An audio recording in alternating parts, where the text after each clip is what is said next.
பயங்கர பெயினா இருக்கும்.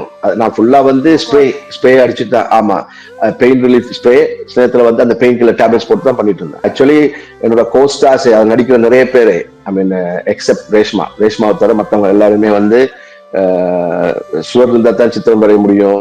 ஆகாஷ் உங்க காலை பார்த்துக்குங்க, நீங்க எங்களுக்கா பார்க்கறது புரியுது, பட் இது டேமேஜ் ஆயிடும், காலுக்கு ஏதாவது முடிஞ்ச வரைக்கும் ஆப்ரேஷன் பண்ணுங்கன்னு சொன்னாங்க.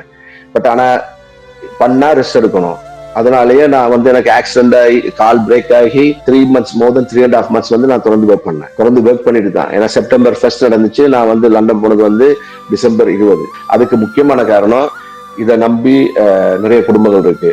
ஏன்னா இந்த வருமானத்துல அவங்களுக்கு ஃபேமிலி ரன் ஆகுது. ஸோ நான் இல்லைன்னா கஷ்டமா இருந்ததுக்காக நான் ஏன் வழியை தாங்கிக்கிட்டு கூட வந்து நான் கண்டினியூ பண்ணேன் ஷூட். எவ்வளவோ ட்ரை பண்ணேன், பட் ஆனா இந்த தடவை வந்து லண்டன் போனப்ப வந்து கால் பயங்கரமா வீங்கிடுச்சு, வலி ஜாஸ்தி ஆயிடுச்சு. அதனால வந்து இப்ப டாக்டர் வந்து பார்த்துட்டு உடனே ஆப்ரேஷன் பண்ண சொல்லிட்டாங்க. ஸோ அதனால ஆப்ரேஷன் பண்ண வேண்டியாயிடுச்சு. என் ஒய்ஃப் வந்து இதுல ரொம்ப ஸ்ட்ரிக்டா இருந்தாங்க, நீங்க வந்து போக முடியாது. அவங்களுக்கு பயங்கர போகும் என்னன்னா நீங்க சொன்னா கூட அவங்க வந்து உங்களுக்கு சொல்லியிருக்கணும், இல்ல நீங்க ரெஸ்ட் எடுங்க முதலே பிளான் பண்ணிருக்கோம்னு சொல்லி.